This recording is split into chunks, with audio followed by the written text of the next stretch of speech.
Good evening, NABJ. I am Paula Madison, and I'm very happy to be with you tonight. Thank you so much for joining our, I guess, the premier um, webinar for this particular season. And this is a season that some of us are feeling a little bit of nervousness about because as we go into this final stretch of the 2024 campaign season, some of us were talking and thought that maybe this would be a good time to have a conversation with our members just how different this particular coverage time is. Joining me tonight for this conversation are three member journalists who some of you should be familiar with. And what I'm going to do is ask each of them to, after I introduce them, is to say a little bit about themselves and what it is that they've experienced in their careers that have them joining us tonight to speak about what it's like and what to prepare yourself for what you may encounter. The Committee to Protect Journalists not too long ago issued a report, which you can find in the chat box. They issued a report that speaks largely to the dangers that journalists, both domestically and globally, are facing right now because there's so little belief in the integrity of journalism that we're encountering probably for the first time, at least in my professional career. And so we've invited tonight members, Vania Andre, who's with the Haitian Times, Jared Henderson, who is an independent journalist who formerly, when he was covering a particularly momentous event, was with USA Today, and Darius Walker, who back in another day and time was my managing editor at NBC4 in New York when I was news director, and he's had many other roles and positions since then.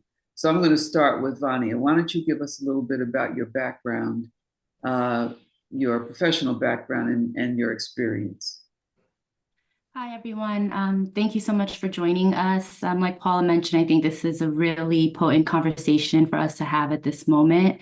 My name is Vania Andre. I'm the editor-in-chief of the Haitian Times.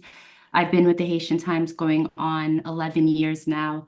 And over the past decade, to be really frank, a lot of the discussions that we've had in terms of reporter safety had primarily to do with what was happening on the ground in Haiti. These were situations that we had discussed as a newsroom, were confronted with, and were prepared to a certain degree on how to support our reporters on the ground there. But in the past few weeks, we've been confronted with another level of obstacles to our reporting that we honestly really hadn't anticipated. About 3 weeks, a month ago, we started reporting about a rise in white supremacist narratives coming out of Springfield, Ohio, against Haitian immigrants, really stoking the flames of fear within that community.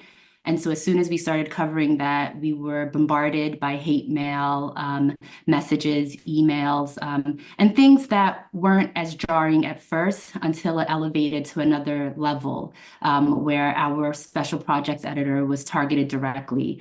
We had a panel discussion out of Ohio. We had panelists that were on a part of this conversation targeted directly. And so that has really opened our eyes as a newsroom about some of the harsh realities about doing our jobs simply here in the country, and having to think about it in a way that we hadn't really done so before. Thanks. Jared, how about you share a little bit about your experience? Yes, ma'am. Good evening, NABJ. I hope everybody is doing well. My name is Jared Henderson. I am currently an artist in residence at Michigan State University, where I teach visual journalism. In a previous role, I was with USA Today as a senior multimedia producer in investigations and enterprise storytelling. So I'm going to speak from the perspective of tonight, of being somebody who was boots on the ground at every major protest during the 2020 racial reckoning, Breonna Taylor, George Floyd, Ahmaud Arbery, as well as somebody who was there present on January 6th, who led a team of journalists out for USA Today to do boots on the ground coverage that day. And so a lot of what I'm going to talk about is practical hands-on advice to arm yourself with before you go out into these environments. So I'm glad everybody's here. Thanks for tuning in. Thanks, Jared. And Darius? Hello, everyone. Thank you for joining us. As everyone mentioned, this is a very important subject. My experience goes back probably a little longer because I'm a little bit older. I've worked in local news, cable news, network news, and digital news.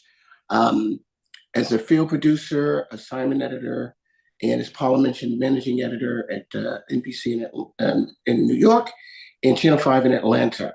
One of the things I bring to the table is I've covered many protests. Unfortunately, a lot of them you had police shooting black males and covering those types of stories.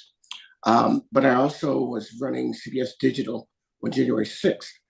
And I think it's important to have this conversation about not just the folks in the field, but the people who are managing, also to have conversations and parameters of what's important, what's acceptable, not acceptable.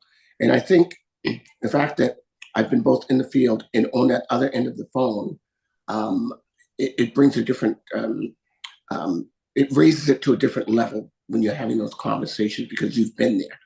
And I think that that's important. And I think that those conversations with the people in the newsroom about, what constitutes a situation that you need to get out of and for them to be able to accept that. And I think that that's a big part of the conversation. When January 6th happened, I thought, things have changed because this type of political violence here in the country, it was the opening for others to try to do similar things. And I think those are the things that we need to be wary of, that now that it's happened, people know it's doable and, they might just try it again and you got to be ready for it. Yeah, back in the day, and my day was way back in the day, what we were used to was having some sort of a reasonable relationship with the public. So when you were covering a story, you'd be out on the streets and people may, wave and shout. And sometimes you would get the occasional disgruntled person who would bang on the live truck or try to disrupt a live shot. You also might get sometimes police not being so willing to let you be in a role and in a position where you knew you had the right to be. So, Jared, you've most recently been out on the street in the field.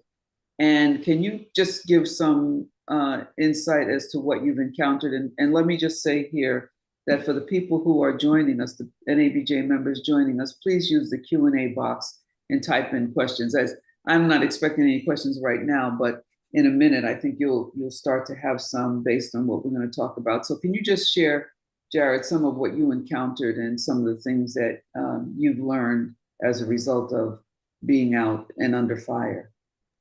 Yes, ma'am.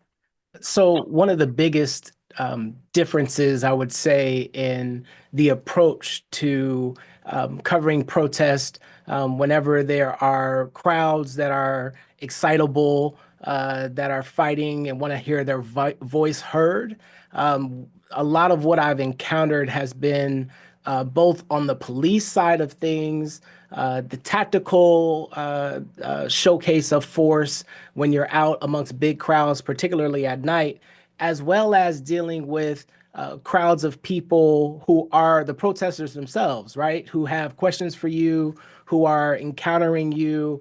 The day of January 6th for me actually started off really pleasant. Myself and my reporting partner were tasked with going to Black Lives Matter Plaza in downtown DC. We went there, not too much was happening. They said, hey, go ahead and go down to the monument where President Trump is giving his speech. On my way there, people are like, thank you for being here. Do you need anything? Are you okay? And literally after this speech, that dynamic shifted. It did a complete 180.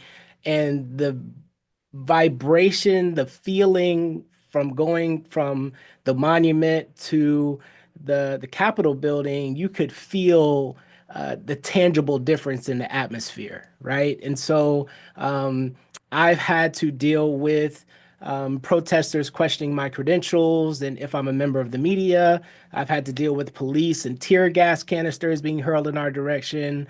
I've had to deal with navigating kind of the complexity of communication that exists when you have your safety gear on you, having to ask people for their names through a gas mask, things of that nature. And so hopefully, I think one of the things that will come out of this for a lot of folks that are joining us is that they'll start to understand that there are some things that you can do before the protests happen to prepare yourself and your teams. And there's ways that you can protect them on the ground, as Darius said, as you're managing them and kind of being the eyes and ears of your team as you're watching on television and able to communicate with your teams on the ground. The biggest piece of advice I can give when it just comes to encountering those things, you have to have a sense of calm. You have to keep your head when all about you are losing theirs and blaming it on you, right? Like you have to be able to have a sense of reason, because when your emotions get high, your reasoning gets low and you can put yourself in a position to make a bad decision. And so being in a state of calm and having support from your team and your higher ups is extremely important in these situations. So, Vanya and Darius, you guys are, so I always in a newsroom environment separated into the indoor people and the outdoor people. And I'd say, Vanya and Darius, in your later career, you were more of an indoor person. When you both of you think about, the time period between election day and inauguration day, what do you think you as in a management role can do now to help ensure not that you get great coverage, but that you also provide your people with the best possible safety situations? What can you do now? Well, Ronnie, you want to go first? Oh, thank you. I would say the first thing that we're doing is putting a security plan in place. It's not something that we had ever discussed or thought about. And what that looks like is twofold. On one side, what are some of the preventative measures that we can do to protect ourselves digitally as an organization and individually as reporters, as managers, as editors? And a lot of those tips have to do with honestly just securing your information as much as possible. So that's using encrypted communication channels like Signal, a bit more secure than WhatsApp. For us, the biggest thing that was low-lying fruit was setting up two-factor authentication for everything from our emails, logins to the website, social platforms. And then on the other side is really thinking about what do we do when something does happen? And that was what we found ourselves in a couple of weeks ago, where something did happen and we were kind of just all scrambling about what now, what are the next steps? And so thinking through between now and this is happening in real time, what will that look like if a part two happens, where somebody's information is leaked, where somebody is doxxed and swatted again? What are some of the relationships that we need to have in place? How do we document this? What are the plans going forward? Yeah, I would say, Paula, I would be having meetings like this with my team. That's the first thing I would do. And the meetings would consist of a bunch of different things. You got to talk about what equipment is needed, what security equipment is needed. And depending on the size of the news organization, there are certain things large news organizations have access to security, right? Smaller news organizations don't. So each place is different, and you have to factor in those differences when you're sending people out into the field. A couple of things that I would do first. I mean, you don't know where it's going to break out, but the first thing is get to know who's in charge on the ground, who's the PIO, who's the police chief. Get to know who they are, have a way to get in touch with them, and make sure your folks in the newsroom have that same information. I would set up shortcuts for emergency situations, like code red at 1509 Massachusetts Avenue. That means we need to get someone there to protect our people. So things like that help. But I also would tell folks that you have to have an agreement internally and externally of when it's time to get out of a situation. Not play a hero, when to say to the team, we're just going to go, because the safety is the most important thing. But also an understanding that if you are threatened, if you are in physical danger, sometimes the equipment's going to be gone because you're going to go. And I think those are types of conversations you have to have.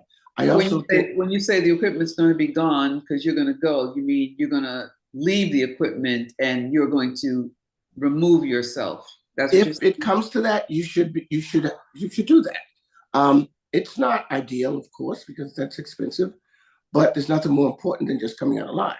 And I think those in the newsroom who are running the organization have to be understandable of that. And I think that's a conversation the people in the field should be having with the people in the newsroom and vice versa. It's a two-way conversation of what's acceptable, what isn't acceptable. And again, those larger organizations, they have security, but smaller, they can't afford security. I think Jared's got a good point about the equipment and what you would need in making sure your team has that. And, you really just have to, a lot of it's common sense, but when you're in the field and, it's getting crazy like that, it's sort of like, PTSD kicks in and you're not thinking clearly. So you got to remember mentally also that you've got to remain calm and try, and it's tough. Believe me, I've been in situations where I was scared for my life. It's tough, but you've got to find that inside you to say, okay, what's the most reasonable thing for me to do here? Because this camera's going to be gone, but I'll be okay. Yeah, when my anecdote here is when I was assistant news director in New York before I became news director, there was a really bad situation that had happened in Brooklyn. And I remember telling the news director that I was going to take the subway and head over to Bed-Stuy where all this was going on. And I did it because I was very worried that the 5 and 6 p.m. producers would say, set up the live truck in a location where I knew that putting up that mast and turning on those lights and the cameras would probably anger the crowd. So I told our producers, you're not going to get a shot from right in front of the building where this ugly circumstance had happened. We're going to be a block away. We'll take a long shot. And they were like, well, that's not going to be the best shot. And I said, that's going to be the best shot for us. This is what you're going to get because otherwise something could happen. And sure enough, the other stations, the other news organizations didn't send a manager out there. I went out there to be a field manager. And when live trucks got hot and the mast went up, crowd got angry and rocked the truck and turned it over. And it was in many ways predictable. So what I'm saying here is that one of my hopes was that in having this conversation now with our members is that they will be equipped and empowered to go back to their news bosses and have the conversations now. So for example, who makes the call that Darius was referring to? I'm running, I gotta run, and this camera is weighing me down, or it's not going to be safe for me to drive through this neighborhood with a car with logos on it. Do I drive in an unmarked car? Should I have on a vest that says press or news media? Do I have a bulletproof vest? These are all things that I think is fair for us to have the conversations now so that people can hear that for those of us present who did have to make those kinds of choices and are still likely going to have to make those kinds of choices. What do you say, Jared? You were out there. Go back to January 6th or go back to George Floyd.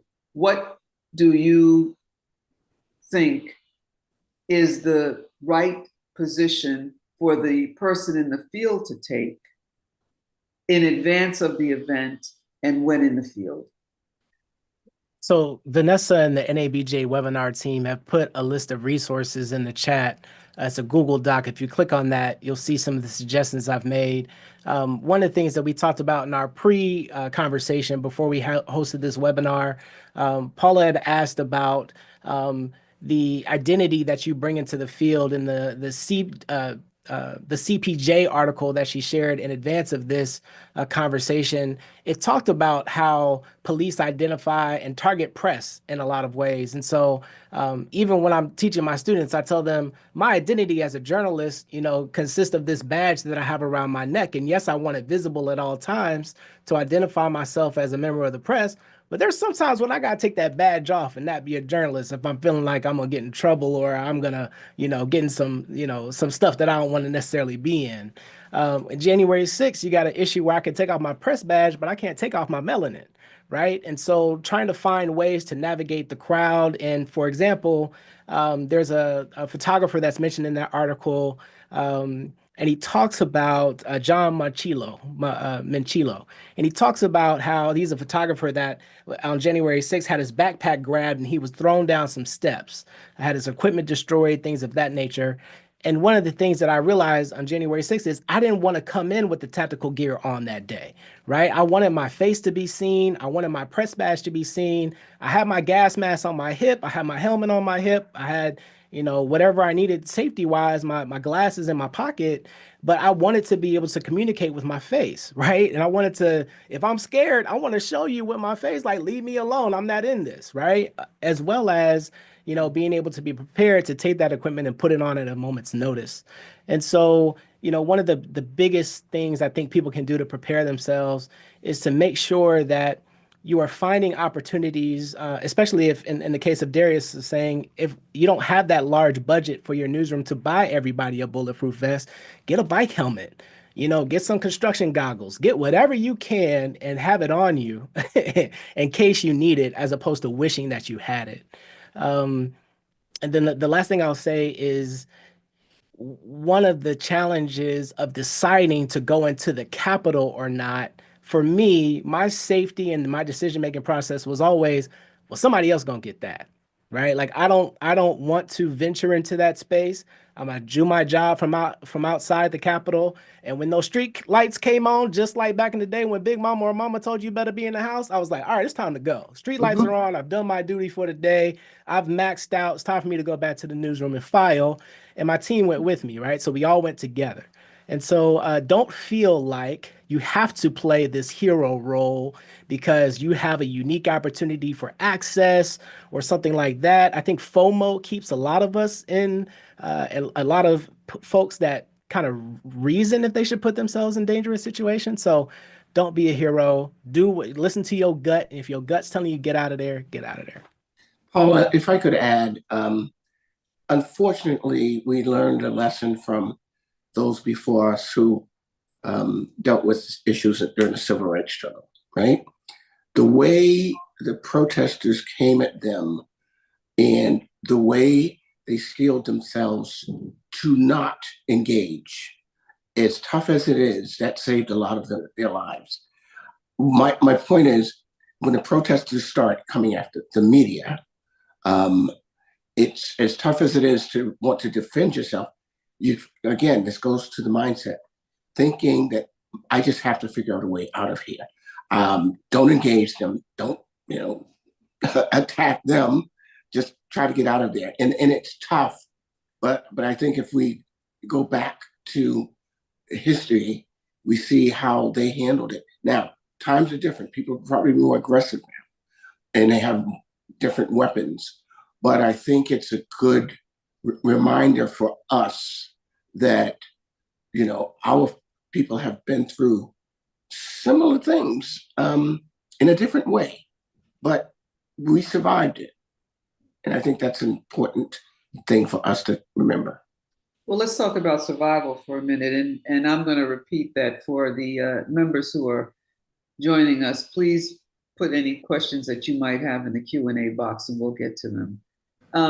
the survival part of it is, Vanya, I'm going to turn to you because you mentioned earlier about your people being doxxed and targeted, and it produces a fear for sure.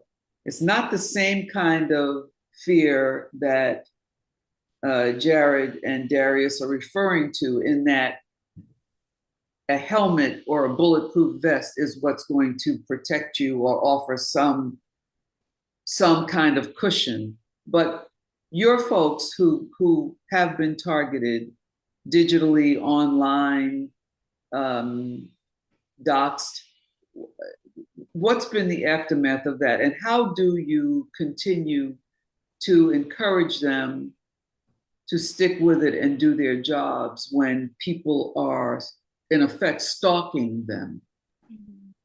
What's been your experience? On one side, I think it feels a bit more sinister because of the reach that it can have on the people around you. And so that was the immediate reaction, right? Like, this is something that impacted one person, but was also very concerned about her children, her neighbors, people that she had to have discussions with to explain why a SWAT team appeared at her home looking for a dead body on a Tuesday morning. And so I would say on one side, the aftermath of this has been folks being very wary and scared about the impact that their work has on their family. And again, it's not something that we had ever discussed or had been confronted with as a newsroom during my tenure. And so a lot of conversations about, well, one, how transparent now are we with bylines? Do we keep, reporters' information, their emails, ways to contact them? How much of the reporting process do we modify in order to help preserve this feeling of safety that has been taken away from folks? Another immediate consequence is that we already had a reporter that had been working and contributing with us for almost 4 years decide that this is not what I signed up for. This was someone who had retired and had decided to come back into the field to give back to a community outlet and their expertise, and decide that this is just not what I want to be doing at this stage of my life, and decided to no longer contribute with us. And so there's been real bottlenecks that have been created now because of this culture of fear that is like a kind of like an albatross around our reporting and our thinking up until February. We're consistently having conversations on not just digital protection, but this is something that followed one of our reporters from Ohio to New York. So it's also thinking about, well, what does physical protection look like, not even in the course of reporting, but in general for day to day for some of us who do more public facing, public speaking events.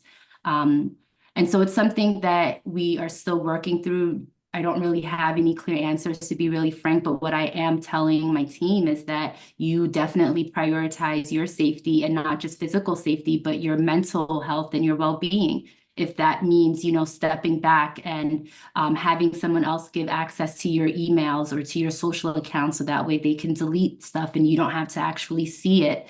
If it means, switching your coverage for the next couple of weeks and seeing what other of your colleagues can help support that, just to give you that break. And then lastly, I think just in general for us as Black reporters, whether you're working for a Black press or you're working in overall mainstream media or alternative media, it's a real idea. Jared, you said that you can't take away your color. I can't remove my melanin. And so what we are particularly aware of is that we have full intention of continuing reporting in these key states where there's a lot of anti-Haitian sentiment. We're talking about Alabama now, Indiana, bits and parts, Kentucky, Ohio, all of these swing states, and wanting to have our reporters have a physical presence there, but having to wonder, like, where are we sending them? Are they going to be the only person of color, the only Black person in a community? It doesn't matter if they have press or not on their gear. What will be the reception just off the strength that they are Black? And so those are just very real conversations and what we're trying to think through. And you know, the irony in all of this is that now when I read stories in print, very often there is a short biography of the reporter. So it's not just a byline anymore. There are very specific information about that reporter, and sometimes there is the email address in case you have a story and want to reach that reporter. And it just in listening to you talk about this, it dawned on me that now for some of us it's going to be more lurking in the shadows, because to come out into the open could actually put you in danger. And even if you're not an investigative reporter, right? Even if you're not an undercover investigative reporter, it exposes you. So, for example, the reporter you were mentioning, who after 4 years decided, I didn't sign up for this. Are you able to find other people to fill in, other journalists to fill in and cover those stories and produce that information? Or we are, but it's unfortunate because this was a relationship that we had cultivated for years. She brought a lot of value. She was very senior in her career, and so we'll be able to have another reporter take on that coverage, but it's still a loss because she brought a lot to the table. And then it also, again, just reminds me of having to highlight that to folks that are reaching out to us. Because one thing that we're confronted with now, it's a double-edged sword. I am getting a lot of outreach from young Haitian Americans who are aware of what's happening. They saw something just in wider press and they want to work with us now. They want to report with us, but then also having to have a very real conversation that this is also what this means to work with us and what you may be opening yourself up to in these next few weeks because of the temperature of this election and how central Haiti has become a part of this narrative on a world stage right now. Wow. Here's a question we have from Sandra Varner. In the recent feature film Civil War starring Kirsten Dunst, a realistic portrayal of how embedded news teams operate inside active war scenes. Is unbridled, unfettered access always granted to field teams? No, not at all. You know, a lot of those you get by building relationships over time. It's, you know, there are some organizations that, of course, want you embedded. They want to get exposure. It depends on the organization, depends on what message they want to get out. And they're going to be selective about who they pick because they're going to try to go with who they think would be, you know, more favorable to what their message is. And everyone has a message, right? But definitely not something that happens easily. It takes a lot of work to do. Paula, I want to mention something else about the field teams. You know, when you're out in the field, you don't know when it's going to get crazy. You know, the Art of War, the book Art of War always says, you know, always leave your enemy an escape route so that they can retreat. These people haven't read the Art of War. They're not going to try to do that. They're going to see you as the enemy and they're going to try to come at you. So go in knowing or getting a sense of what your escape route is going to be. And that's not easy to do when you're just being thrown in. But it's something that I think is very important for the team to agree on, that this is something that we are going to do. This is how we're going to do it. Again, different circumstances, different scenarios. There's never really one right answer, but that is just an important part of going into a hostile environment. Yeah, very true. And I think that I'm gonna try this one, and it's related to Sandra's earlier question. In another day and time, it was my experience that if, for example, when we look at what's happening now in Gaza, if you as a journalist were embedded, that had to be a part of your story. There had to be something that said that you're embedded. And what does embedded mean? Right now, traveling with the IDF, the Israeli Defense Force, if you're embedded, my understanding is that means that any of the video that comes out of there, they have to approve.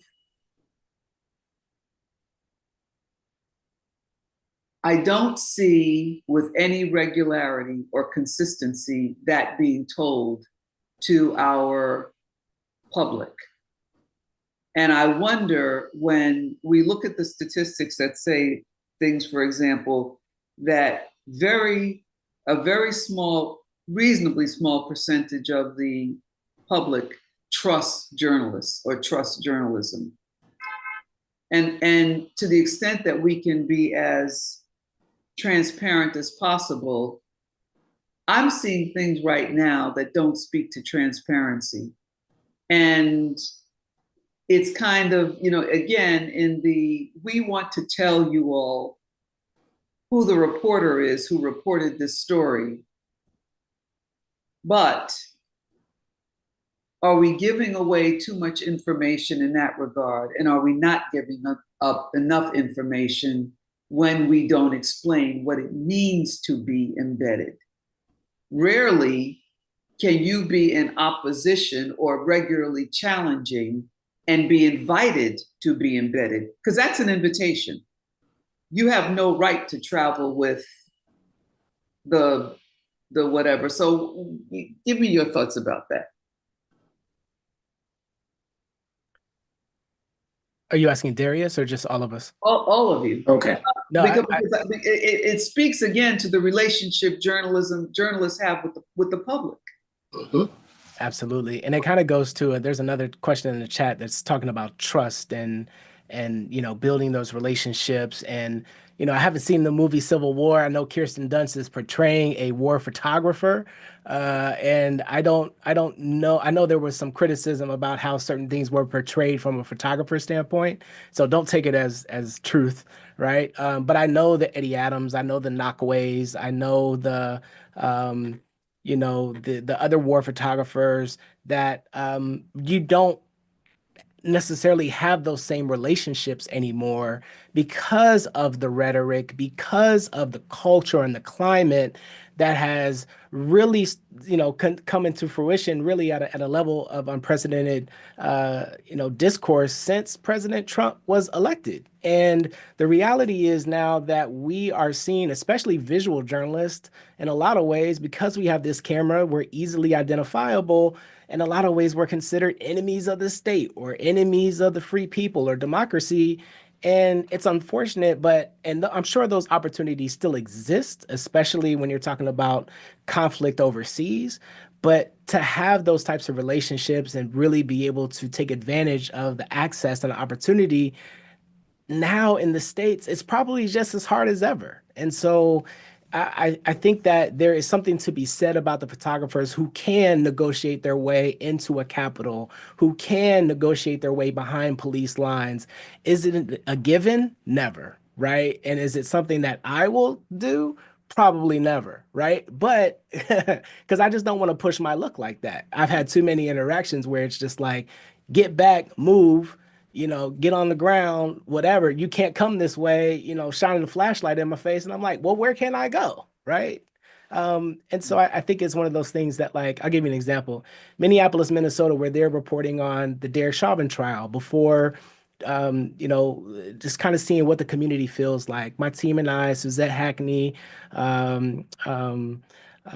India Yancey Bragg, and Harrison Hill, are in Minneapolis about to cover the trial when Dante Wright is shot and killed.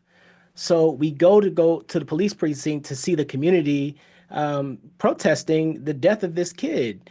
And we get there and the police start, from the precinct side, pushing people away from the precinct and then dividing them on separate spaces. We got caught on the side that was away from our car, away from the shopping center that ultimately went up that day in flames. And, we're visible, we're working in a team. I'm trying to navigate ourselves back around so we can get to our car and leave as we've been instructed to do. We get to the car, police are literally coming up to doors and pulling them open. Thank God for Harrison Hill, who had his door locked and was able to take his credential that was on his chest and just press it up against the window. I have video of this because the car behind me, they pulled people out the car. And it's like, we're trying to do what you want us to do. Give us time to do it. Like, we're not trying to prove any issues. We're ready to leave. And so I think it's a unique opportunity if you get that, Paula, in newsrooms. I would not, I know that there are certain things that I'm willing to negotiate and try to do, and that is probably not one of them. So I would say to you that one of the things that, I was born and raised in Harlem, grew up on welfare, so my world might be different from a bunch of others, but I do recall having been, when I was news director, there was a reporter who the police commissioner in New York had ejected from a news conference because that reporter had reported something that the police commissioner didn't like. Darius, you're nodding. I don't know if you remember this, but I do. I'm that person who, I jump on the subway in a minute.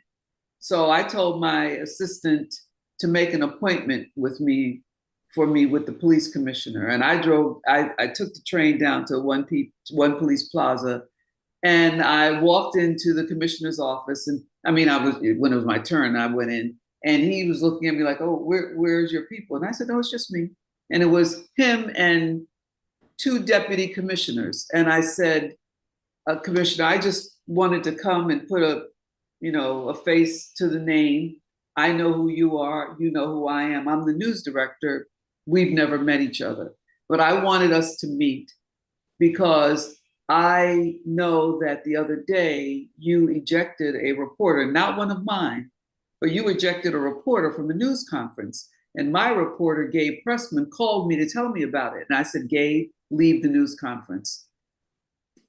Leave. Tell him you're leaving because you're not going to put up with this." And so Gabe did. And I said to the commissioner, "I just wanted to say to you that I know you have 31,000 employees who are police officers, and I have about, 35 reporters. And my reporters cover the city of New York just like your people do. I want to thank you for not having ejected any of my reporters from that news conference." He looked at me and I said, "Because we would be at war. We would be at war." And I said, "So I just came to say to you, I appreciate you not ejecting one of my reporters, but I am begging you, don't ever do that again to any reporter." And he just looked at me and he kind of smiled. And I said, "Well, that's all I wanted to say." And I left. Now, why am I bringing this up? Because with just a couple of weeks left before we get to Election Day, when I believe coverage is going to be under fire in a way that we've never seen before in this country, that the journalists who are here on this call with us, that I would petition them now to go to their bosses and ask their bosses to consider setting up meetings with the police heads in the small town, in the big city, in the county, in the wherever, because at some point, the indoor people are going to have to present themselves to those institutions to say to them, "These are my people. And just need for you to know, they got press passes, they got tags, and I'm going to let you know that we will support them in every which way possible."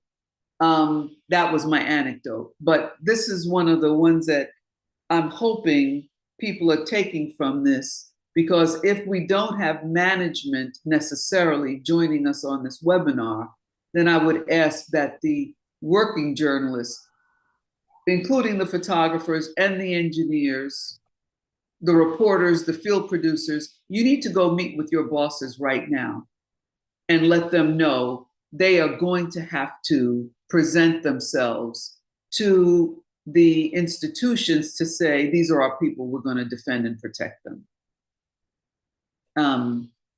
That was my soliloquy.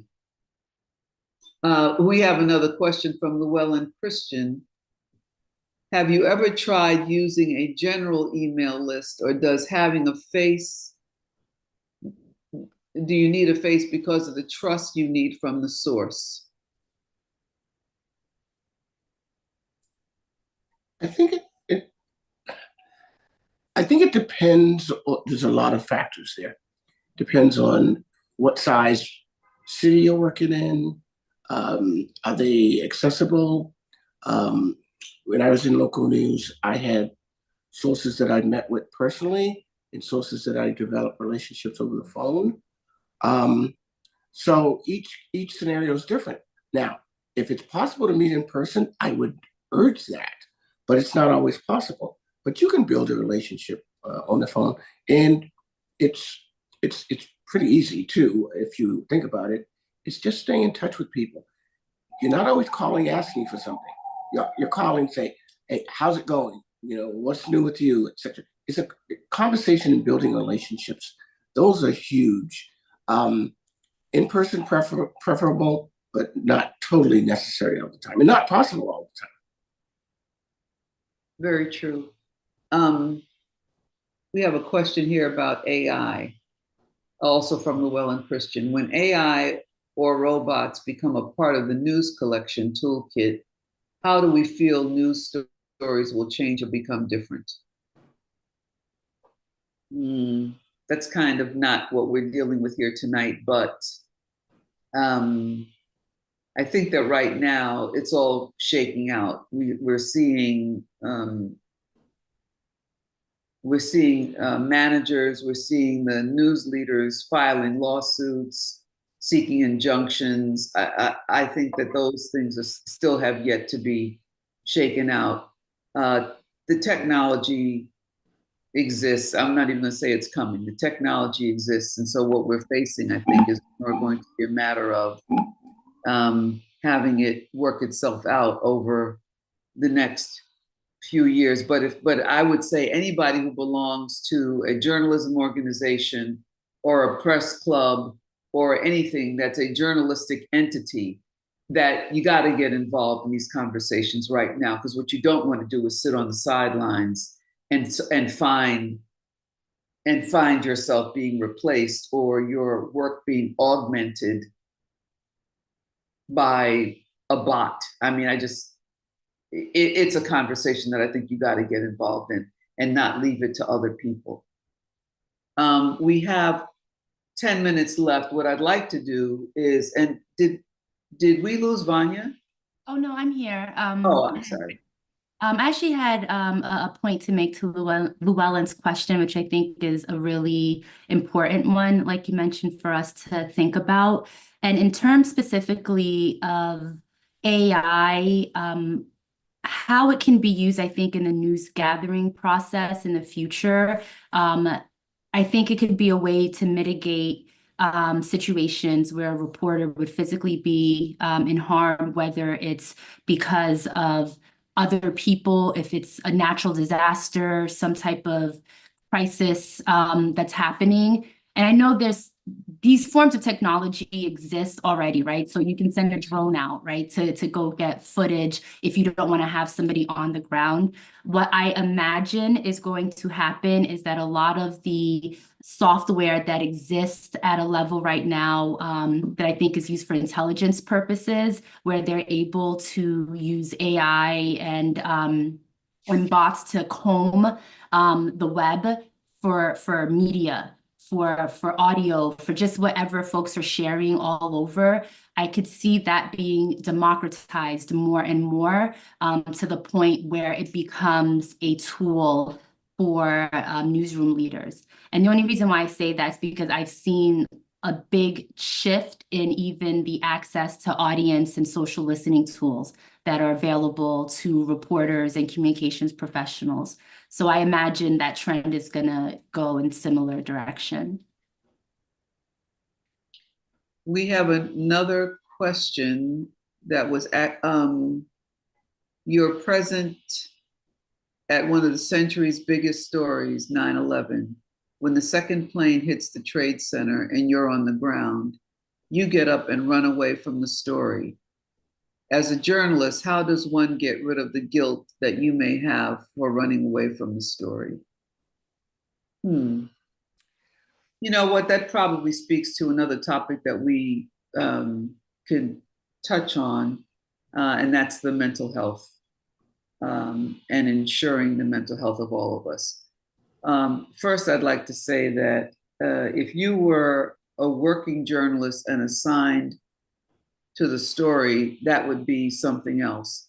But you say you were present by accident, meaning that you were probably not working.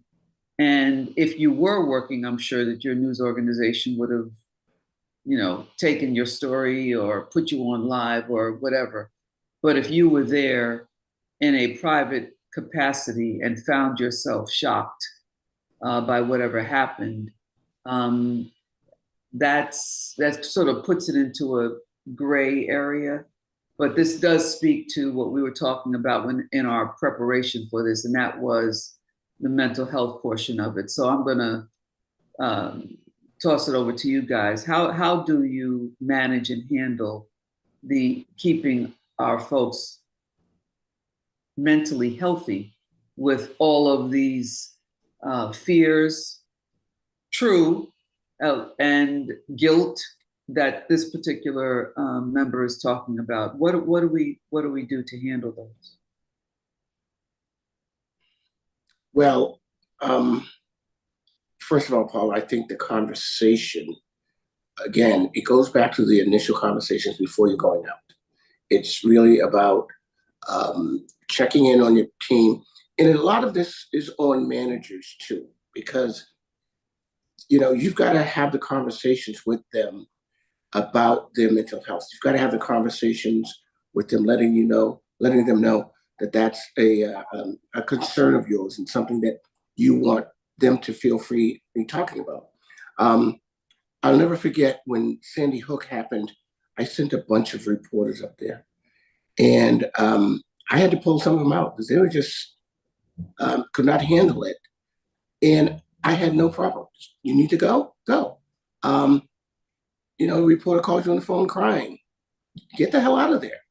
And I think these are the conversations that have to happen. And again, I keep saying this is a lot of this is on the management, letting them know it's okay to have those discussions. And you going to your manager and saying, you know, are you available to have a discussion? Because if we're going into a situation that I'm not comfortable in, or just going to mess me up mentally, then I want to know how you expect me to handle it. And here's how I want to handle it. And you got to remember, some of these folks are going in and they've already been through stuff, and that PTSD kicks in. That's real. That's real. Yeah, Darius, I'll take a stab as well. I mean, you talk about PTSD, and I think that, first of all, thank you for asking this question because I think it's super important. And I feel like we have to dispel of this notion what a real journalist looks like.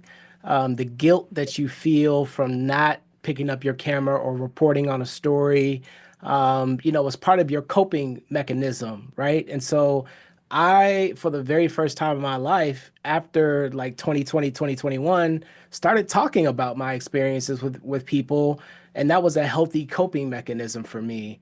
I roller skate, right? Like that's what I do to get my energy out. That's my club at 39, right? Like I'll go there and I'll sweat and I'll just get it all out. That's helped me meet people in the field during stories. That's helped me meet, kind of just decompress myself. But the idea that that some journalists will tell you, well, back in the day, we just dealt with it. But those coping mechanisms might have turned into alcoholism or substance abuse or can't maintain a relationship, right? And so they manifest in different ways. And what I would encourage you to do is just find a healthy outlet, whether it's talking to somebody, therapy, exercise, whatever it is, to help you kind of go through that process yourself. And if you're open to it, have a professional work with you to go through that PTSD and work through that trauma, because that you experienced a traumatic event, and it's not on anybody from the industry to tell you how you should feel, after that event. And so I think more than ever, it's time for us to protect ourselves, to love on ourselves and love on each other, and make sure that our fellow colleagues are doing okay. The one thing that I will always be grateful for, and the reason why you should bring a phone charger out at protest, is everybody and their mama, once they saw my stuff go up on Twitter or they saw it on USA Today and knew that I was out there, text me, "Are you okay?" And that means more than you can ever imagine to somebody who is experiencing those types of events. So just check on each other, y'all, and lift each other up and heal on each other. I'll just add one more thing. There are resources available specifically for journalists as well. Dart Center, they have an excellent guide. I think Bob Shapiro created it. It's the Dart Center style guide for trauma-informed journalism. I'm going to look for the link and add that to the chat. But just some really good tips. I've had him come and speak to another newsroom that I was a part of a few years ago around trauma reporting tied to COVID and the pandemic, and reporting with first responders and impacted individuals. And so it was a really great arena for folks to just talk and share, which I think is very therapeutic, more than we realize, and then also arming them with some techniques and resources to help them through. Thank you. We have just a few more minutes, and anybody, I would love to just hear a closing comment. So Darius, why don't we start with you? Yeah, first of all, thank you, Paula, and thank you everyone for having me here. I'm glad this conversation is happening. I'm hoping that the folks who are on this call feel empowered to go back to their news operations and have these discussions. Some of them are going to be tough, but they're necessary. And it's not too soon to have them. It should have been happening. And I think that that's important. So I would just say that, myself, I've talked to a lot of young journalists, and we talk about things like this, and always have someone that you can have this conversation with, someone that you can bounce ideas off of and say, I want to go to my boss and say this. How would you help me figure out how to approach that? And you'd be surprised once you start having that conversation, how they'll come back and say, oh, I'm glad you brought that up because I want to do X, Y, and Z. So don't think you're the only person having these thoughts. Right. And don't be afraid to, realize that, you could be in a vulnerable position. So try to get ahead of any part of it that you can. And I think a lot of these ideas and these topics and thoughts are important. So I just hope people feel empowered. Okay, Darius, thank you. And Vanya, we only have a few, maybe a minute. So Vanya, what do you have to sum up? Speak to your managers, and then particularly folks that are working in PWI organizations, highlighting to them that there is a difference between myself and my peer who's white or Asian going out to cover these things, and not to be scared to highlight the difference that exists for us. Thank you. Jared? On that note, I'll just say thank you, NABJ, for the opportunity to serve. Echoing Vanya, and that communication is super important. It's the thing I listed 3 times before the protest, during the protest, after the protest. For our young journalists, I know sometimes it might feel like you might not have the autonomy and the voice to speak up in these situations. I encourage you to do so with a champion in your newsroom or a mentor, somebody who you trust to help bring that conversation up to light. It's super important. Communicate how you're feeling, communicate the plan, and then communicate your rest once you get done with the events. Everybody stay safe. Thank you, everyone. And I would like to just ask all of our members, please talk to your fellow members about meeting with your management now, before you go out onto the street as we get into this next season that I believe is going to be quite stressful. Have the conversations now and make sure you have the kind of support and equipment and necessary tools to remain safe and healthy while out there reporting. Thank you, everybody. And I hope this was helpful. Good night. Good night. Good night, everyone.